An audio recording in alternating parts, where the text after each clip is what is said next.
Em nome de Jesus Cristo, Salvador, eu te peço que o Senhor agora coloque a minha vida na tua presença, assim como o Senhor tem me colocado nessa nação, nesse tempo presente, porque a ardente expectativa da criação aguarda a revelação dos filhos de Deus. E eu acredito que o Senhor colocará a minha revelação do teu Espírito, porque o Senhor disse isso a Paulo. Então, Pai, coloca o meu corpo agora em outra dimensão, a minha mente, o meu coração, e a visão e o raciocínio humano seja desfalecido. Essa multidão que aqui se encontra, a multidão que está ao vivo em todo o Brasil, não podem ser enganadas por mentiras, heresias, pois, ó Deus, eles já estão quebrados, ó Pai, machucados, por não, ó Deus, acreditar mais em ninguém. Homens sendo levantados com mentira, avidez de espírito carnal, tem manchado o teu reino e manchado a tua casa. E eu peço que o Senhor, assim, que achou graça em meu coração, toma minha vida, minha mente, e que nós podemos hoje navegar nas asas do teu Espírito, e que hoje podemos entender o teu poder e a tua maravilha. Pai, eu te entrego a minha vida nesse altar, cuida de mim e coloca teus anjos ao serviço do Senhor, assim seja manifesta a tua verdade. Só um minutinho até o Senhor revelar a palavra.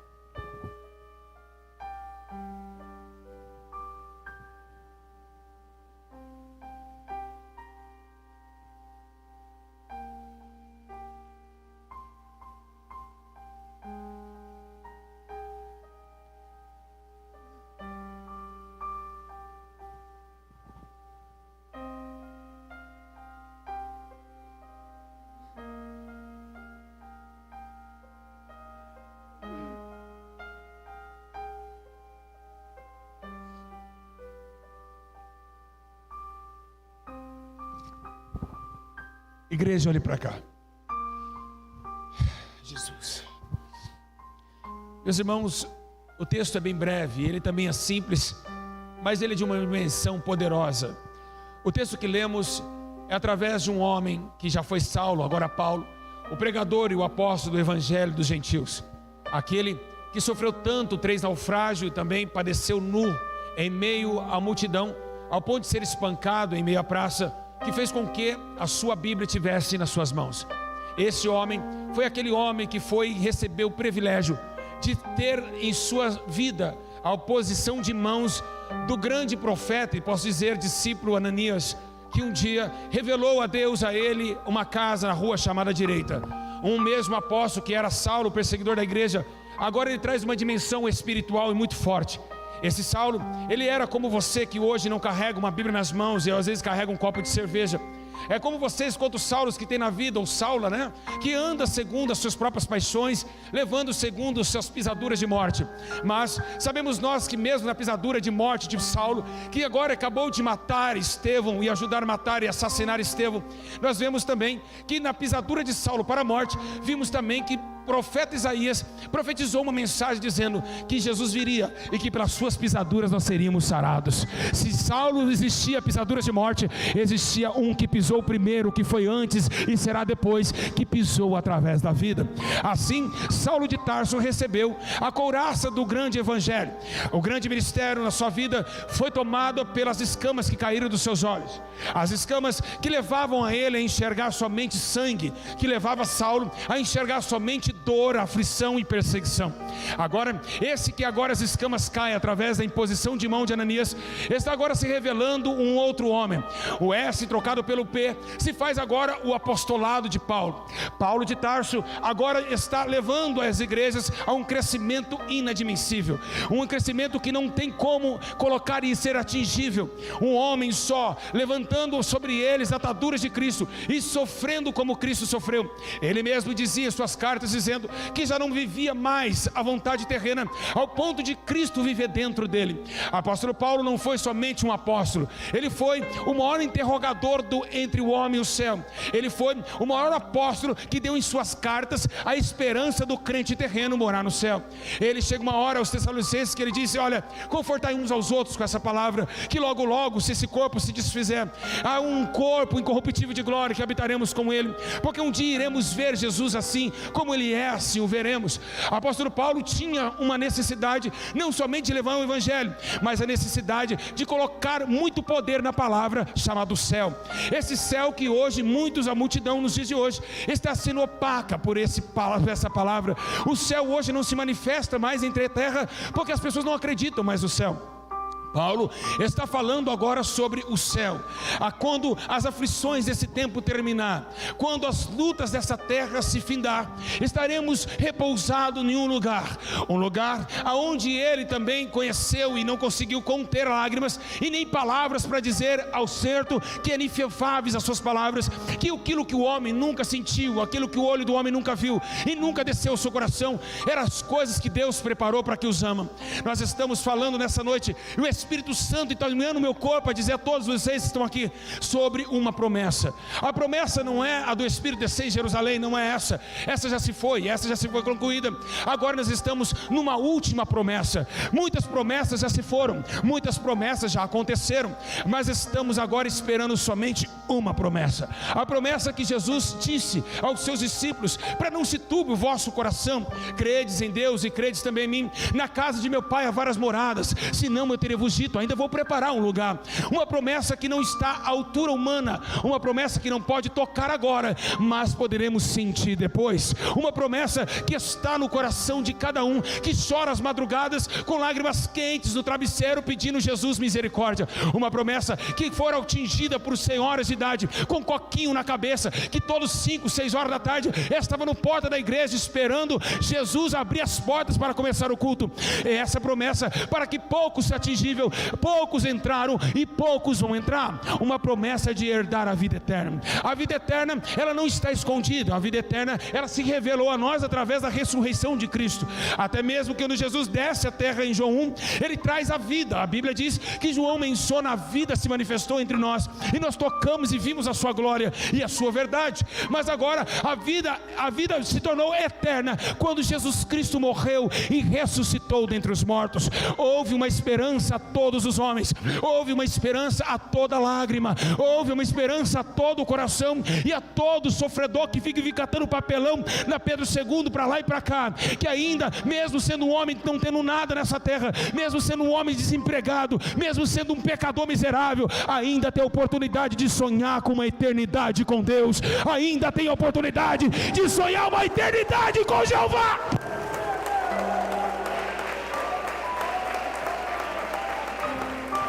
A Ele a honra, a glória e o poder.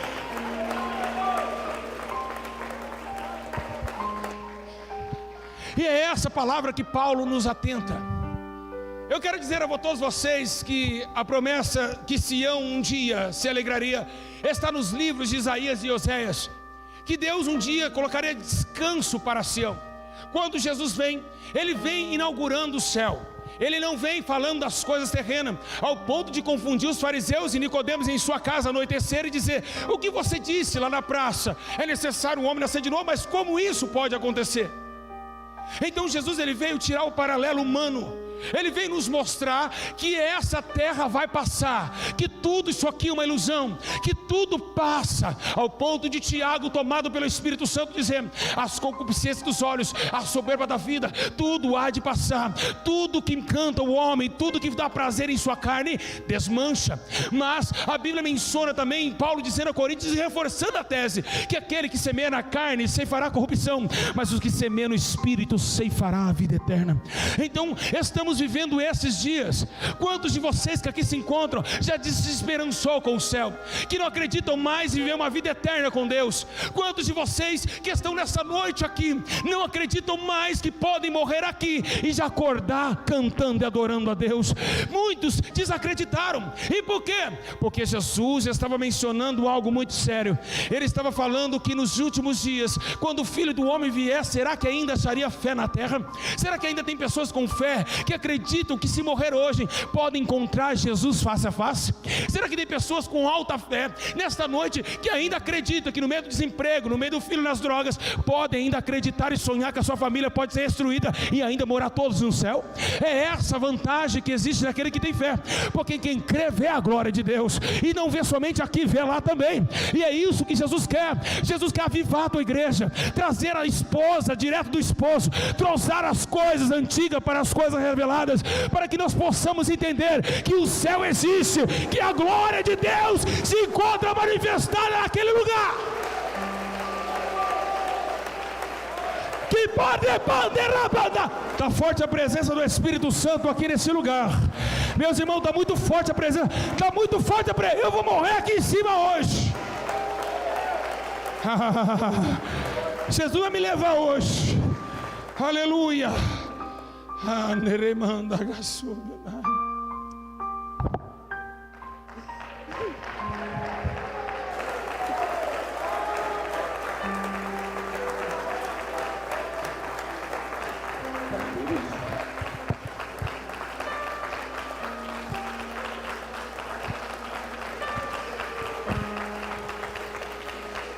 Oh, glória a Deus!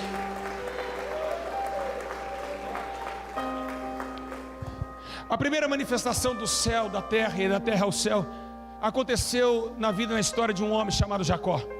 Jacó, fugindo, sem destino, tomou o seu concílio e foi descansar em Betel, que significa ali teve um altar ao Senhor. A Bíblia menciona que no meio da sua madrugada houve-se um portal, ou seja, uma escada que descia do céu, anjos desciam à terra, e na terra subia anjos para o céu. E ali foi o primeiro portal de Deus se revelar para o homem, que o céu estava de portas abertas para a nação, que o céu estava de portas abertas para o pecador miserável, que o céu ainda é um lugar que todos nós podemos entrar, se assim quisermos optar.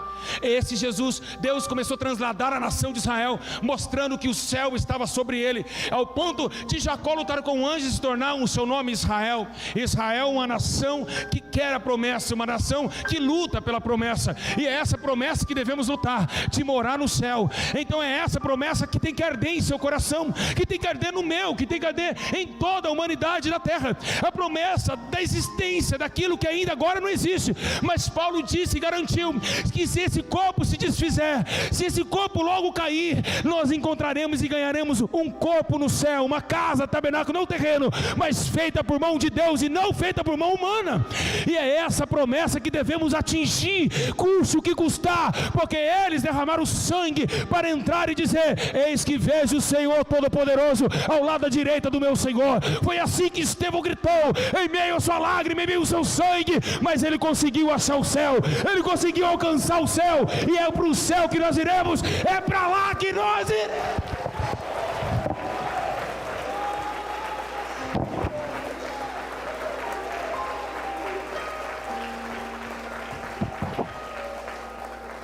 É a promessa de Israel.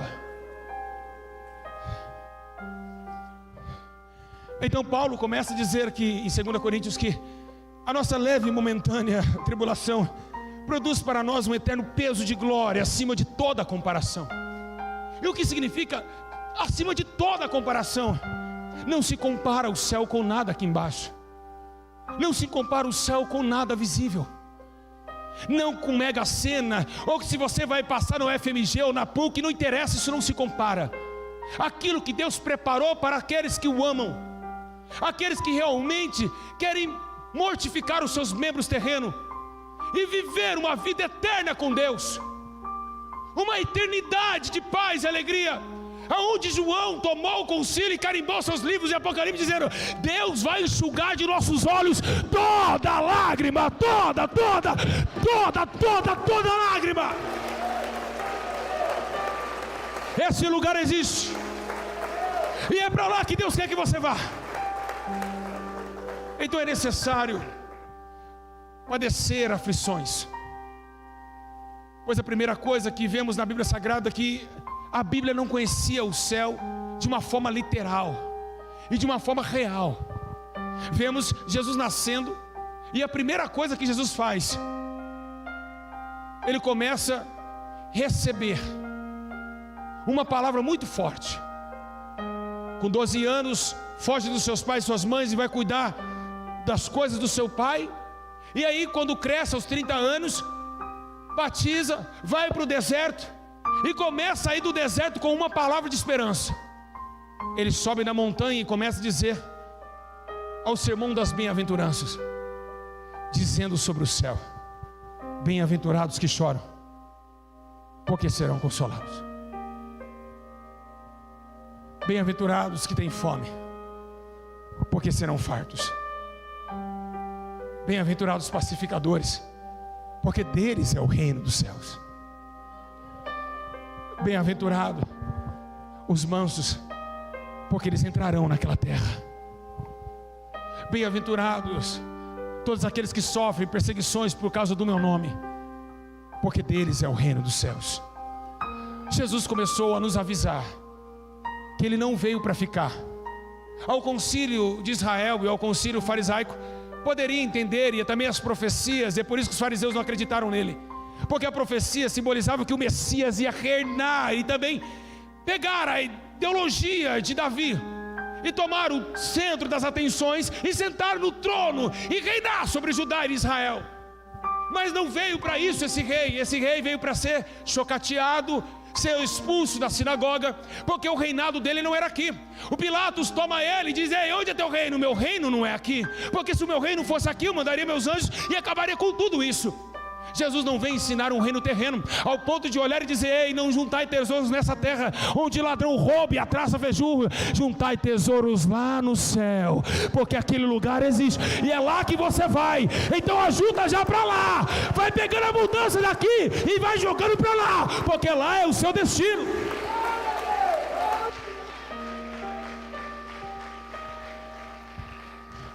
Então esse céu paralelo, até mesmo para os judeus, não era tão fácil de compreender, mas começou tudo se compreendendo e tudo se encaixando, tudo que ele falava. Quando ele chega para os seus discípulos, porque os discípulos não sabiam orar, e ele chega para os seus discípulos e fala: olha, vamos orar um pouquinho.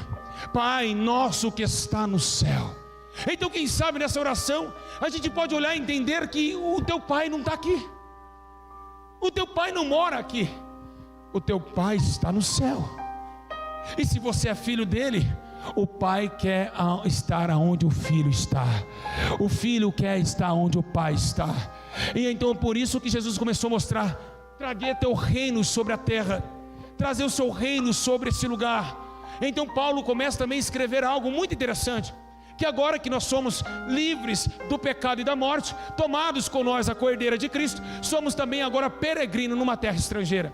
Ou seja, somos cidadão do céu sem ainda entrar lá. E por que isso? Porque o céu se manifesta a sua glória naqueles que obedecem o santo evangelho. E é isso que Jesus compara os ímpios dos justos. É nesse tempo que nós vivemos, nesse tempo que choramos, nesse tempo que passamos aflições, que devemos lembrar da promessa da eternidade. Irmãos, o que nos faz viver, o que nos faz abrir culto, mesmo chorando com problema, com filho doente, é lembrar que Jesus preparou uma promessa no céu, que Ele preparou uma morada, que Ele preparou um lugar lindo, muito lindo.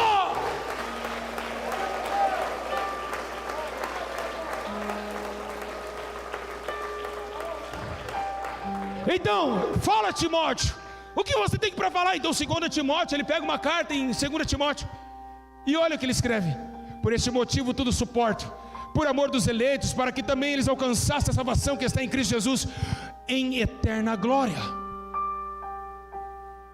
Então Timóteo começou a entender por que ele suportava tudo, pelo que há de vir, pelo que vai se manifestar quando esse céu se rasgar. Pois estás vindo e chegando o Rei dos Reis, o Todo-Poderoso, montado no cavalo branco, e na tua coxa escrito Rei dos Reis, Senhor dos Senhores. Então Isaías começa a findar a história e profetizar dizendo: haverá um caminho, e esse caminho será caminho santo do Senhor, e o imundo não passará por ele. Então Jesus voltará para buscar os seus servos, os obedientes desse mundo terrível e tenebroso, aqueles que venceram e limparam suas vestes no sangue do Cordeiro, aqueles que negaram a maconha, a bebida, a prostituição, o sexo fora do casamento, aqueles que negaram todas as atividades desse mundo que passa, mas que acreditou no invisível, que esperou a promessa do Todo-Poderoso, Ele virá. E segundo a Bíblia Sagrada, numa hora que nós não pensamos, e também montado no cavalo e seus santos anjos com poder e grande glória. Assim será a vinda do Filho do Homem, para separar do meio da sua vinha o joio e o trigo, embora seja que o joio amarrará em fardos e lançará no fogo da eternidade. É esse exemplo que devemos seguir, é esse evangelho que devemos acreditar, no arrependimento para a salvação. Porque, meus irmãos, o evangelho se baseia em dois sentidos. E quais são? O evangelho se baseia em duas palavras: arrependido e salvação. Mas no meio do arrependido e salvação existe um abismo muito grande, muito escuro. E o que faz com esse abismo? O que significa isso? É o abismo do pecado. Mas nesse abismo raiou uma grande luz, e esse braço se abriu, Jesus Cristo, para trazer o arrependido para a salvação. Porque o arrependido não podia pular para a salvação, pois havia um abismo entre eles. E isso fez Deus olhar para Isaías e escrever em 59: eis que minha mão não está encolhida para que não possa salvar, e nem meus ouvidos agravados para que não possa ouvir, mas os seus pecados fazem divisão entre o Senhor e o vosso Deus, ó ti ou a mim. Então, no meio do pecado e da morte raiou uma grande luz e a vida. Jesus veio trazendo esse motivo para nos tirar desse lodo, nos tirar dessa eternidade de condenação. E Ele está nos avisando nessa noite para ir embora daqui, para sair correndo. Quem tem sede, venha, vamos embora, porque esse tempo será destruído, este mundo será destruído, BH será incendiada pela ira de Deus. Deus destruirá o mundo, as nações, as tribos e línguas não existirão mais, porque Ele preparou outro lugar, mas nem todos poderão herdar esse lugar. Agora o céu, revelado a Jesus, os discípulos começam a olhar e dizer: mas espera aí, como assim? Ele veio, ele não vai sentar no trono, na herança de Davi? Não, ele não vai sentar. De ver ele montar num cavalo branco, montou num burro. Que situação terrível, que rei é esse que estamos seguindo? Quem sabe aconteceu isso em seus corações. Então começaram a entender que aquele homem não era daqui, porque os sinais o acompanhavam. Os cegos enxergavam, os surdos ouviam, os coxos andavam, e pregavam o ano aceitável ao Senhor. E assim, colocando em seu caminho, dizendo como João Batista: arrependei-vos, porque é chegado o reino dos céus. Assim, meus irmãos, Jesus começou a proclamar, mas aconteceu algo que deixou a nação de Israel e os seus discípulos paralisados. O que foi? Estevão realmente confirmou no seu último minuto de respiração na terra. Ele olhou para o céu e viu o céu aberto. Então Estevão comprovou que realmente o céu existia, que realmente Jesus não estava mentindo, que realmente não estava mentindo, e que realmente Maria Madalena viu ele em frente ao sepulcro, vivo e levado aos céus em sua ascensão. Ei, meus irmãos, esse lugar existe, e é para lá que Jesus quer que você vá, pois o fogo do tormento do inferno está com a tua boca, tendo para tragar almas, e não se sacia nem de dia, e não se sacia à noite. Jesus está chamando a todos os pequeninos: se arrependam, se arrependam. Quem tem sede, venha. Quem tem sede, venha, e de graça te darei da água da vida eterna, e morar comigo e eu com ele. É para lá que nós iremos.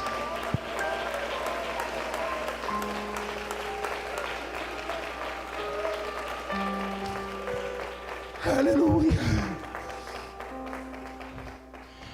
O céu é tão tremendo que Jesus estava sentado, não sei, mas aí os discípulos veio correndo para ele e disse: mestre, tu não sabe o que aconteceu agora. Ele disse: mas o que aconteceu, meus filhinhos? O que está acontecendo? Fala para mim. Acabamos de expulsar um demônio em seu nome. Jesus olhou: não se alegre, porque os demônios submetem a vocês, mas se alegrar, porque os nomes de vocês estão escritos no livro da vida. Alegram por isso. Essa é uma alegria.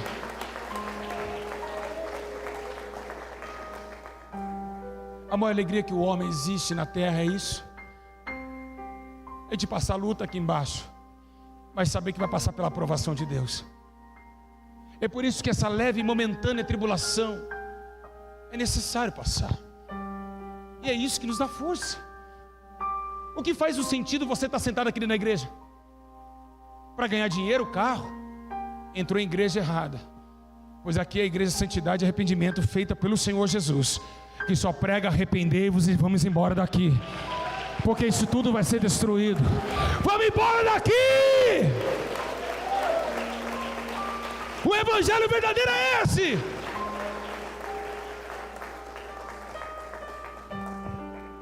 Então começa a nos entender que o tempo vai se passando, Estevão morre, Paulo tem uma visão, um arrebatamento de sentidos. Paulo, ele olha e quando ele desce, ele fala: eu fui ao terceiro céu. Então Paulo descendo, olhando para eles, dizendo: olha, eu fui num lugar onde o homem não pode chegar. E o que tu viu lá, Paulo? Se eu falar que é bonito, é blasfêmia. Se eu falar que aquele lugar é lindo, eu estou mentindo. Eu não tenho palavra para expressar o que eu vi, mas eu só posso entender que as palavras que eu falo é inefáveis. É muito forte, ao ponto de eu dizer que nunca vocês sentiram isso, e nunca os olhos de vocês sentiram e ouviram isso. Eu fui a um lugar que nunca desceu ao coração do homem. Então quando Paulo desce do seu arrebatamento, ele começa a pregar sobre esse lugar. E é isso. Posso começar a pregar agora? Sim ou não? Vamos lá. E é essa carta que ele dá aos Romanos, a carta de Romanos 8:18, dizendo que tudo vai acabar aqui, que o seu choro, a sua lágrima vai ficar aqui embaixo, e que existe alguém lá no céu. Eu não sei como Jesus vai estar lá, mas acredito que ele vai estar com um lencinho para nos enxugar em nossos olhos toda lágrima. Essa primeira terra, esse primeiro céu não vai existir, e os seus santos estarão com vestes brancas, pronto para louvar a Deus para todos sempre. Enquanto os ímpios estarão queimando e gritando no fogo do Hades, nós estaremos cantando para sempre: Santo, Santo, Santo é o Senhor dos exércitos, e toda a terra está cheia da sua glória.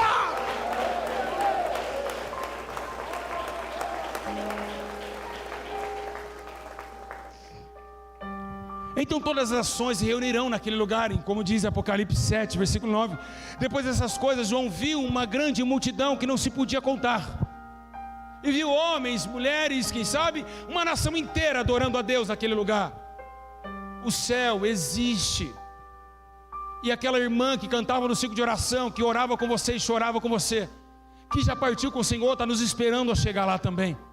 Os nossos irmãos que partiram com o Senhor, que viveram nessa terra, mas acreditaram que Jesus Cristo era o único caminho, e estão cantando para sempre, nos esperando a chegar também. Nós precisamos fazer nossa parte para encontrar com nossos irmãos que partiram com o Senhor e estão cantando naquele lugar.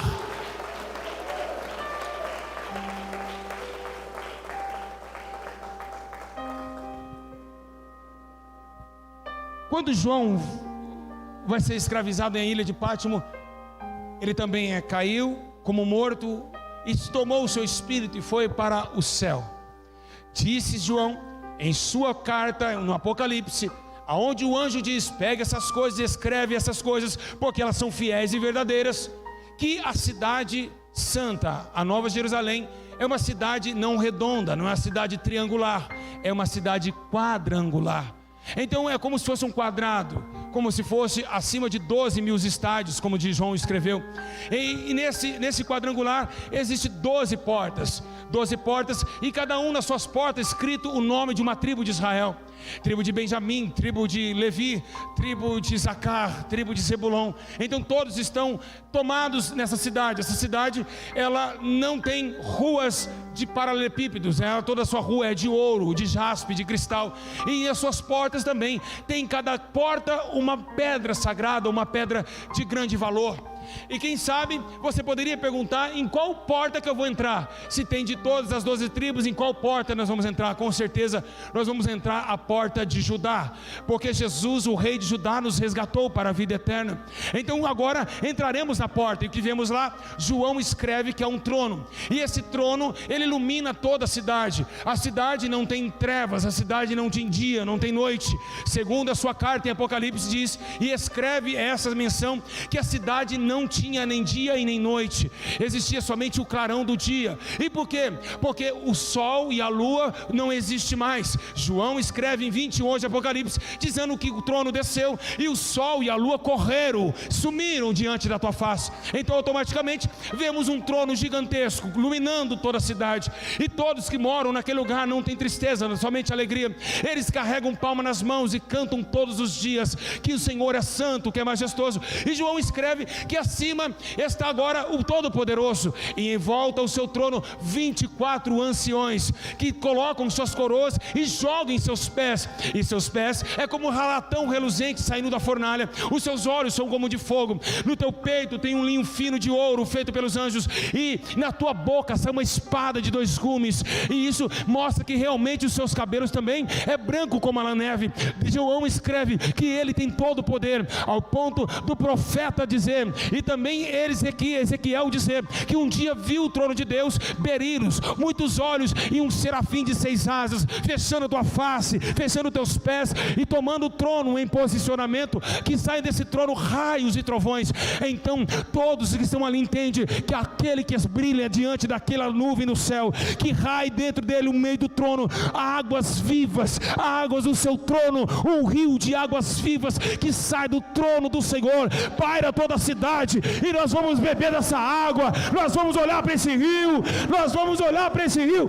Ele disse, ele tem todo o poder na terra e no céu.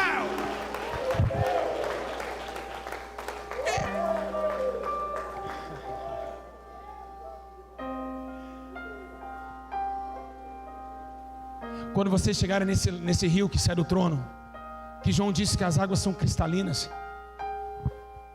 quando for olhar, cuidado, põe a mão na cabeça para segurar a coroa, para ela não cair no rio, porque vocês vão receber coroa também. Existe vários tipos de coroa.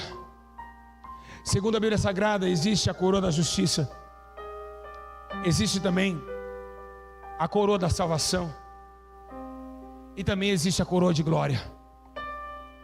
Naquele dia eu vou olhar você brilhando, com um sorriso enorme no rosto, com uma paz que não se descreve, uma coroa de ouro na tua cabeça, e seus mantos como uma orla branca, e você vai falar, vamos adorar o Senhor, pois Ele vive e reina para sempre.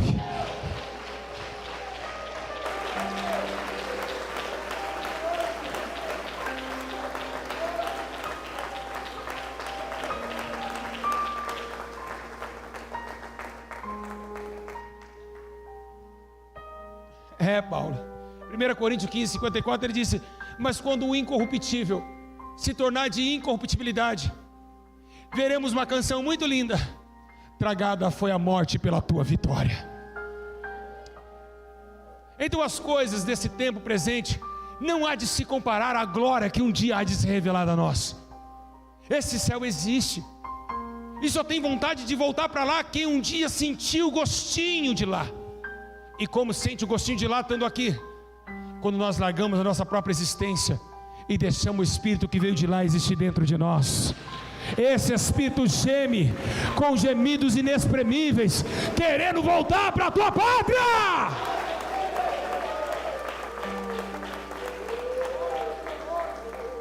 Somente quem tem o Espírito Santo tem vontade de voltar, de morrer logo. Quem não tem o Espírito Santo tem medo da morte. Pedro não tinha o Espírito Santo, negou Jesus 3 vezes, mas depois que recebeu, ele foi crucificado de ponta cabeça, ou seja, não teve medo da morte. Quem tem o Espírito Santo tem vontade de ir embora e ser assassinado quando acabar esse culto. Eu mesmo não vejo a hora de ser assassinado por o Evangelho. Eu falo para minha esposa direto e diz, amor, eu preciso ir embora. É necessário todos aqueles que um dia acreditam que são moradores de lá voltar para a sua pátria. E nós vamos voltar para lá. Esse mundo está se acabando, o tempo está se esgotando e o princípio das coisas ruins estão acontecendo. São profecias de Mateus 24 acontecendo depois daquele portão para fora. O mundo está em colapso, a terra está tenebrosa, ao ponto da igreja ser invadida por falsos mestres, hereges e apóstatas da fé, que tomaram os altares para roubar o teu dinheiro e te iludir com uma cura, ou dar 1000 ou dar 500 para se curar de uma perna. É tempo da igreja se despertar e tempo de acreditar que o céu existe, é para lá que nós iremos. Vamos voltar a sonhar naquilo que ainda deve ser sonhado: o céu de glória, a eternidade com Deus, o dia que nós vamos para sempre morar com Jesus Cristo, irmãos, e para sempre iremos cantar para sempre. É essa esperança que tem que brotar em vossos corações.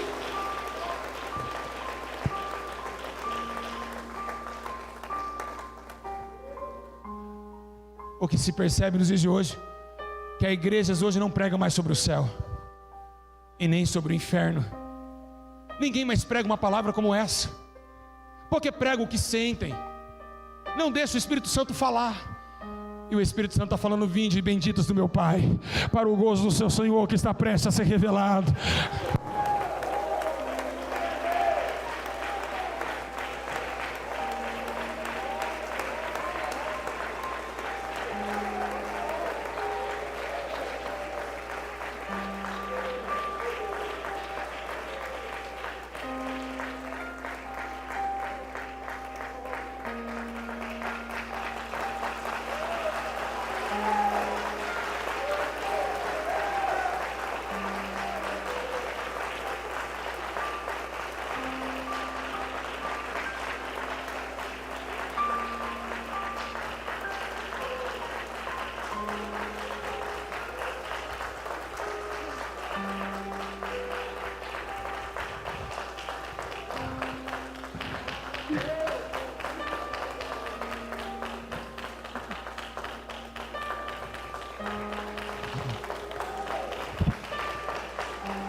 Eu não estou aguentando, a presença de Deus está muito forte.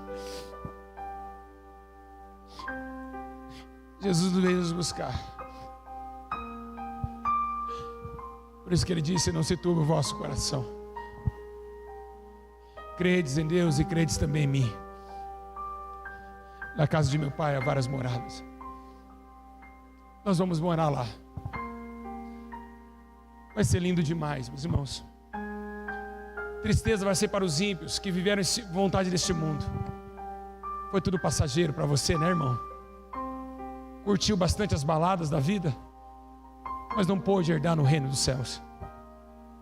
Vai ser lindo demais. Imagina quando o mestre arrastar a cadeira e dizer: senta nas bodas do Cordeiro. Imagina aquele momento que nós ceiamos com ele. Como será lindo aquela multidão de vestes brancas, aquele som de harpa, não sei, um som lindo que sairá de lá. Só não gosta de falar do céu quem ama a terra, porque o céu e a terra não se combinam. E por que você luta contra você a própria vontade? É sério. Por que Paulo disse que tinha um espinho na carne dele? Porque a lei do entendimento dele não agravaria com a lei do Espírito. É porque quando Deus fez o homem, ele montou o Éden e fez Adão, ele fez Adão da terra. Quando Adão foi formado no barro, ele se tornou pele, carne e osso. Toda essa pele veio do pó e do pó retornaria. Ali se transformou em entendimento que a carne é daqui. Mas quando a carne dele estava completa, veio um espírito que veio do céu. Então a carne e o espírito não combinam, porque a carne foi produzida aqui e o espírito se tornou alma vivente em Adão, veio de cima. E é por isso que temos que andar em espírito e viver em espírito.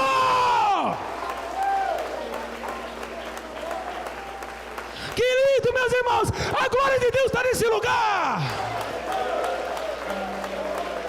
Meu Deus!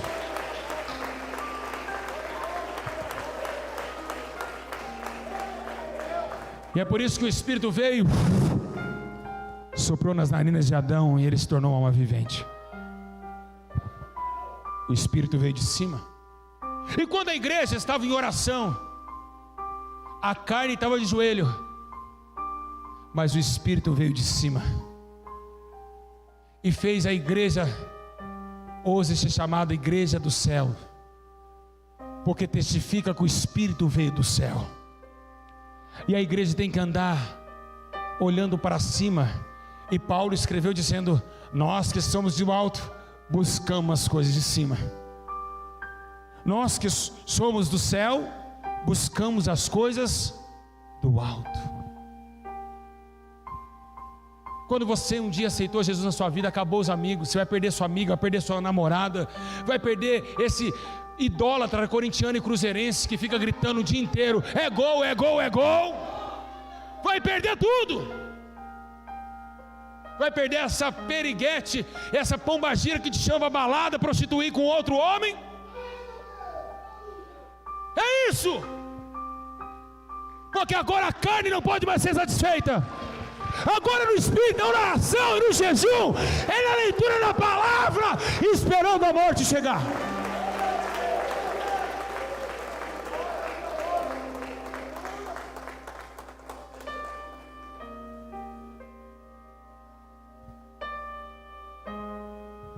É por isso que quando você vai congregar na sua igreja, seu pastor só fala: o Atlético ganhou hoje. Esse carnal maligno, esse idólatra que tem que se converter dos seus maus caminhos. Uma igreja fracassada, que fez hoje com que 90% dos crentes estão depressivos dentro com Bíblia nas mãos. Pessoas chorando nesse exato momento, querendo tirar a própria vida. Pastores se matando, e por quê? Porque nunca conheceu a vida. Precisamos se revestir da incorruptibilidade, para que nós podemos alcançar o incorruptível. É isso que precisamos se desfazer. Foi Ele que disse: se aquele que vencer, eu cearei com ele e ele ceará comigo.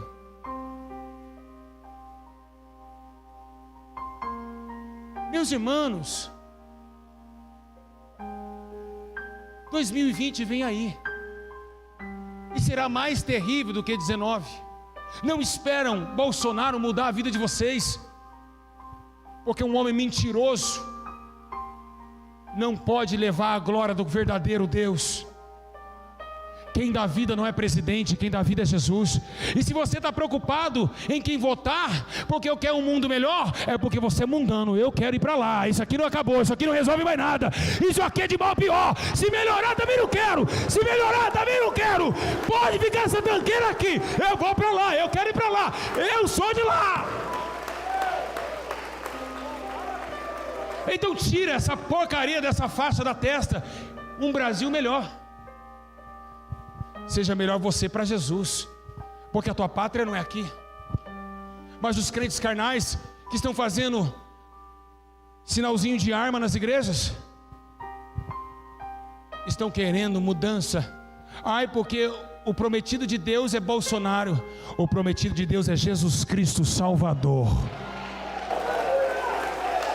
Vou repetir: o prometido de Deus é o Manuel, o conselheiro, o príncipe da paz, Deus conosco, Yeshua HaMashiach, bispo dos santos.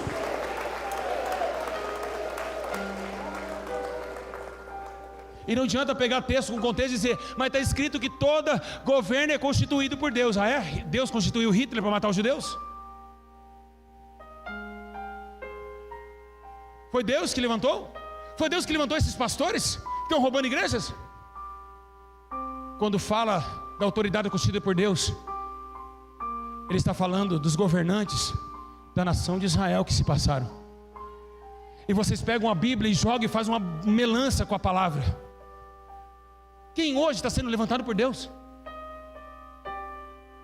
O pastor caiu em adultério, outros estão matando por dinheiro.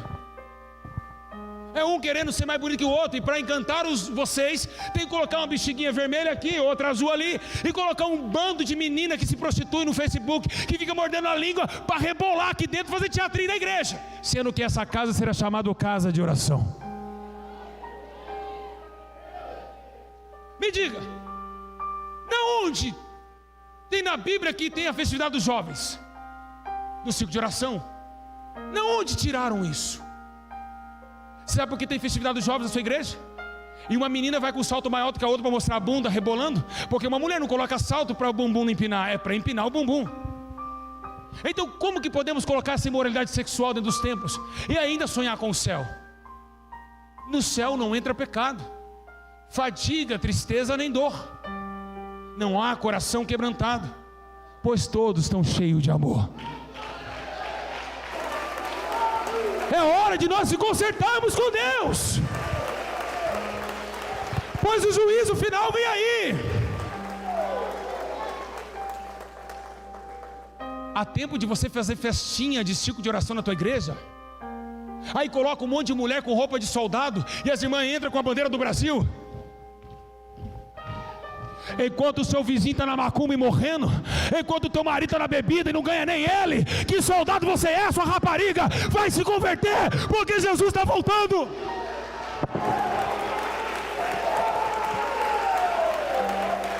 É hora da igreja pegar lençóis, começar a amarrar o diabo.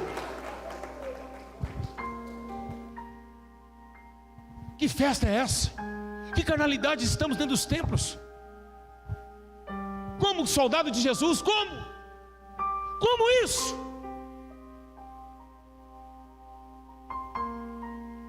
Mandar aquele cantor que está cheio de glotonaria, está desse tamanho, de tanto comer, dizer, parar de falar, a igreja vem, e vem, e vem. Igreja vem da onde? Esse exato momento no Padre Eustáquio, morrendo no crack. Cadê a igreja? Lá no centro, muitas prostitutas estão transando agora, fazendo prostituição. Cadê a igreja evangelizando a prostituição? Que igreja somos nós? Que céu nós mostramos para os que estão na terra? E como podemos falar que somos de lá, se não parecemos com os que moram lá? Porque os que moram no céu são corajosos, ao ponto da Bíblia dizer que os covardes não herdarão o reino de Deus. 2020 será melhor. Eu, você, todos vocês, precisamos 2020 pegar nossa lamparina e ficar na porta esperando o noivo chegar. 2020 será diferente para mim e para a tua vida, eu tenho certeza disso. Vamos parar de errar como nós erramos esse ano passado, e vamos se tornar servos do Deus Altíssimo. Quando o demônio olhar para você na rua, quando você entrar dentro do ônibus coletivo, eles não vão conseguir olhar para você de tanta luz que vai estar em você. Você vai falar, esse é um anjo do céu, parece o anjo que visitou Maria, olha só a luz que está nesse homem, afaste de mim que eu sou miserável pecador. Esse ano os demônios aqui em Belo Horizonte se preparam. Teremos guerra.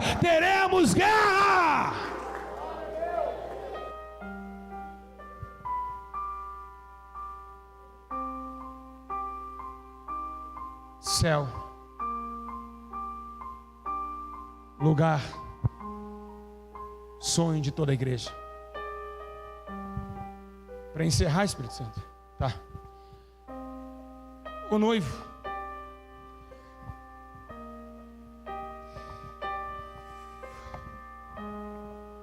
já se aprontou.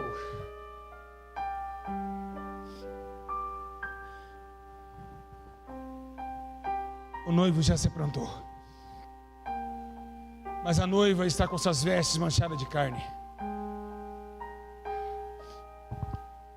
Ele não pode casar com uma noiva adúltera. Existem dois tipos de adultério na Bíblia Sagrada. O primeiro adultério que a Bíblia menciona é o adultério que Maria Madalena foi pega. Quando você é casado, tem relação com outra pessoa, você traiu sua esposa, ela adulterou juntamente com você, aquela que se compadeceu da cama conjunto com você. E o segundo adultério que a Bíblia menciona é o adultério da nação de Israel, que deixou o próprio Deus, o próprio marido, para amar Balaíns, Balaal, Astarote, a deusa do amor, a Íris também. Esse é o segundo adultério que a Bíblia menciona. E Jesus está falando sobre noivo e noiva. E João escreve algo muito sério sobre esse adultério, o segundo adultério. Ele diz, adúlteros e adúlteras, não saber que a amizade do mundo se torna inimizade com Deus? Quando João escreve isso, ele está dizendo que todos que vivem amando este mundo é adúltero. Mas como pode ser um jovem que nunca casou ser adúltero? Esse adultério é da segunda parte, é o segundo tipo de adultério. Quando nós abandonamos a Deus, nós estamos em adultério com Ele. contra Ele. Por quê? Porque estamos amando outro príncipe, que não é o príncipe da paz, o conselheiro, é o príncipe deste mundo. Toda vez que você faz a vontade do mundo, você transou com Satanás, você teve relação íntima com ele. É a Bíblia que diz. Todos que participam deste mundo têm relação com esse Senhor daqui. E transar é uma palavra essa, ó. Transar é se colocar um ao outro. Não é sexo carnal. Então transa com este mundo, tem relação íntima com ele. Então todos nós que esquivamos e amamos este mundo e as coisas que passam nessa terra, somos chamados de adúlteros. Porque o Senhor é o nosso marido e nós somos a sua noiva. Por isso que João diz: adúlteros e adúlteras. Não saber que a amizade do mundo se torna amizade contra Deus? Ele está dizendo para aqueles que amam o mundo, que vivem segundo o percurso deste mundo. Pois ele escreve que o homem de Deus, o soldado do céu, não se limita com as coisas dessa terra. Sim, Espírito Santo. Ei, acabou, né? Foi 90 minutos de jogo. Teu Flamengo foi para a final, mas ele perde. O Jesus que eu espero sempre ganha. A diferença é essa. Me diga uma coisa: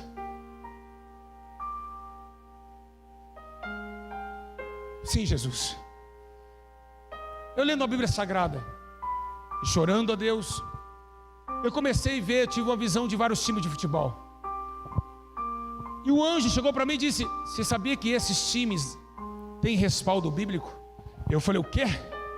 Tem. Eu vou mostrar para você na Bíblia Sagrada o time do Atlético Mineiro. O Espírito Santo me pegou ali, peguei no livro de Romanos.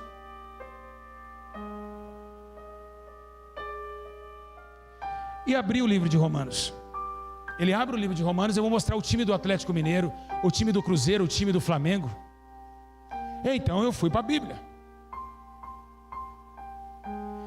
Livro de Romanos, capítulo 1, no versículo de 23, olha o que disse: e mudaram a glória de Deus incorruptível, em semelhança da imagem de homem corruptível. Estão amando mais o time do que a Deus, o homem, ou cantor sertanejo, ou funkeiro MC, que só vive lançando perfume dentro do pulmão, bem como de aves, quadrúpedes e répteis. Aves, galo, quadrúpedes, raposa, cruzeiro,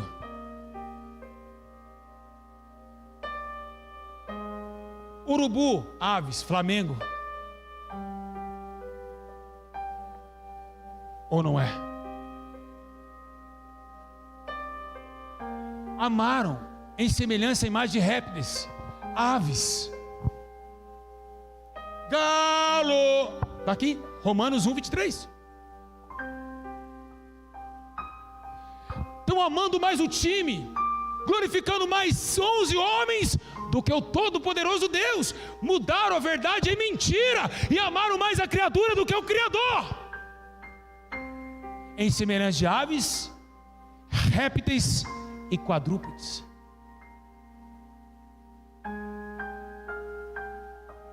Ei, toda vez que você pega o time do Atlético, coloca um galo na porta em cima da sua geladeira, aquilo ali é uma idolatria.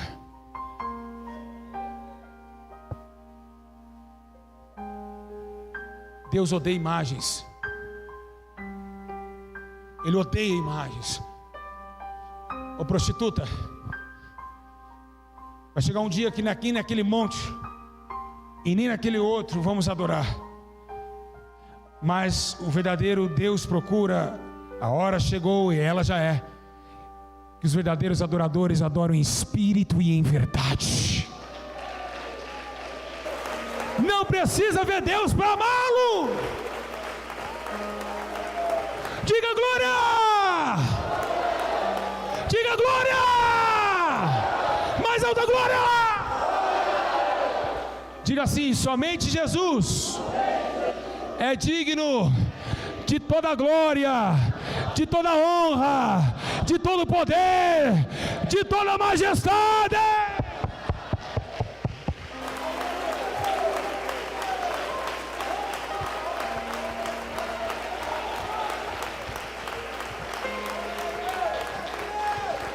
Oh, glória!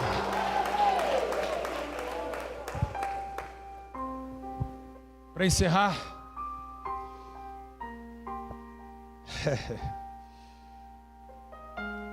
será lindo esse dia, quando você saber que tudo que você passou aqui embaixo valeu a pena lá em cima. Quer um conselho? Aguenta aí. Quer o segundo conselho? Se roubar uma túnica, deixa que leva a capa também.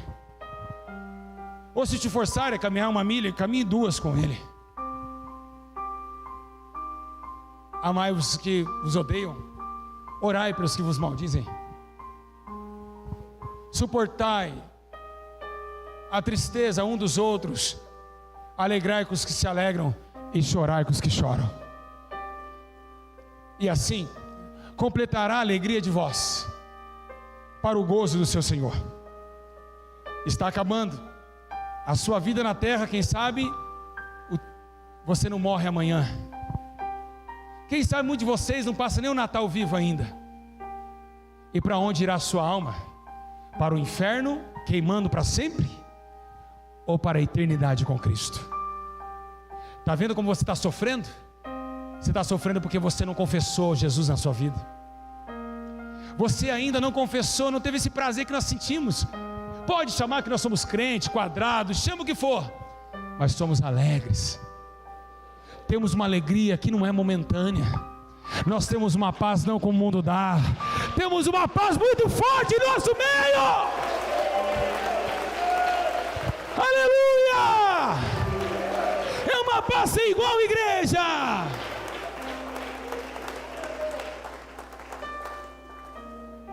Não dá para explicar essa paz. Não tem explicação. Posso olhar para os pequeninos que aqui estão? Os irmãos, olhem para cá. Todos olhem bem para mim. Eu acredito em vocês. Eu acredito que cada um de vocês vale muito para Deus. Não importa se sua família ama ou não ama você. Não importa que o amor já foi entregue a você antes de você nascer. Isso é a maior prova que existe. Sem te conhecer, Ele te amava. E é isso que importa. Não importa se você não tem 10 reais no troco, ou nem tem dinheiro para pegar o ônibus e ir embora para volta para casa. Ou importa que você hoje já está ganhando e recebendo o maior tesouro que existe, a pronúncia da liberdade do pecado para a vida e também a eternidade da salvação. E é isso que nos importa. As irmãs, olhem para cá. Não importa se te amam, se te odeiam, sejam fortes, façam a sua parte. Vamos sair dessa terra e vamos embora daqui. Assim será como os dias de Noé: comiam, bebiam, casavam, estavam em casamento, até que Noé entrou na arca. Assim como a serpente de bronze foi levantada no deserto, assim importa que o Filho do Homem seja levantado. Então, todos vocês que aqui se encontram, o Espírito Santo está dizendo: vem, quem tem sede, vem agora aqui no altar, e de graça vai receber a água. Levanta do teu lugar e vem com quem tem sede. Quem quer entregar a tua vida a Jesus? Só quem quer entregar a tua vida a Jesus, vem. Só quem quer Jesus. Só quem quer Jesus e quer sonhar com o céu. Olha quantas almas, aplaude, aplaude. Olha quantas almas entregando a tua vida. Olha quantas almas entregando a tua vida a Jesus Cristo. Olha, meus irmãos, olha o poder, filma isso agora. Olha só como o Espírito Santo opera. Olha isso, pega do lado de lá, pega do lado de cá também. Olha só, as almas se rendendo a Jesus, as almas se rendendo a Jesus Cristo. Isso é poder do Espírito Santo. Olha quantas almas. Sim, eu te abraço. Vem aqui, sobe aqui, sobe. Só pode aplaudir Jesus.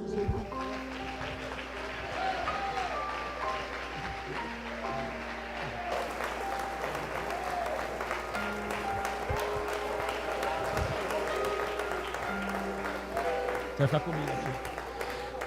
Igreja, olha quantas almas se rendendo a Jesus.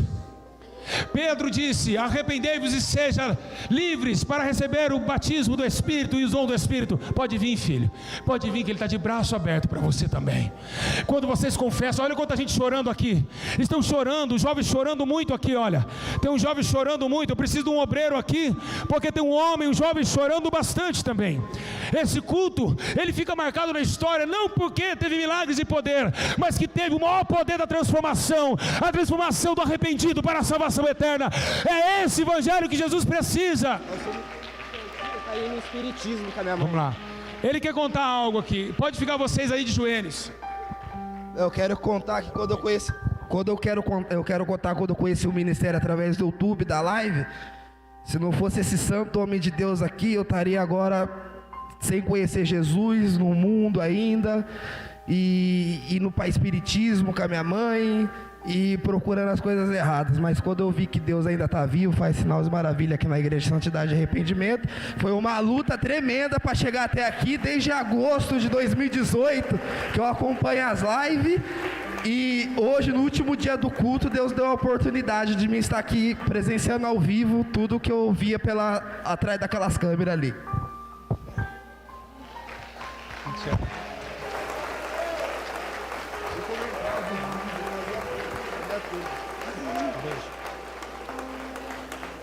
Do crime, das drogas, de tudo que era errado. Ele, pelo amor de Deus, pastor Júlio, me dá um abraço. Falei: sobe no altar. Seu lugar é aqui. Como todos esses que estão de joelhos, um dia vão estar aqui também. Quando eu recebi um convite para conhecer a igreja, fui lá conhecer a igreja. E eu já sabia que lá não tinha Deus, mas eu fui por causa que a minha mãe insistiu de eu ir. Não, vamos lá conhecer, vamos lá ver seu irmão chegando no encontro. Chegou lá, a irmã pegou e falou assim que enquanto o pastor não chegava, ela catou o microfone e falou assim que catava o dízimo da igreja para investir de livro e biblioteca na igreja. Ali eu levantei e fui embora. Falei assim: não tem.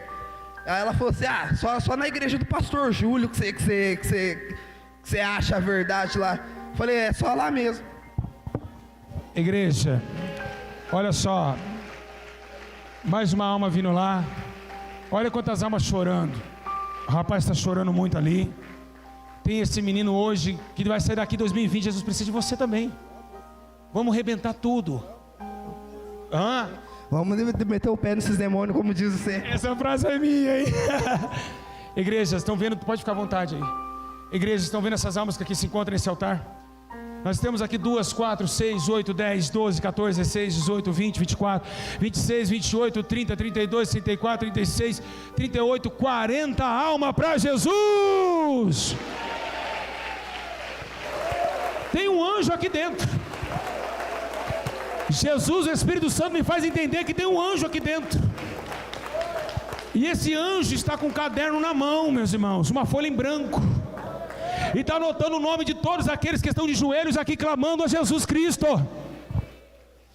Todos esses que estão aqui nesse altar, meus irmãos, a vida deles não será mais a mesma. Quem crê nisso, dá glória. Dá glória. Fique de joelhos. Fique de joelhos. Vamos orar por eles, meus irmãos. Uma Cleide, pega o microfone e começa a oração. Se você quiser ajoelhar aqui no altar, pode ajoelhar. Pode ajoelhar. Nós vamos falar com Deus agora.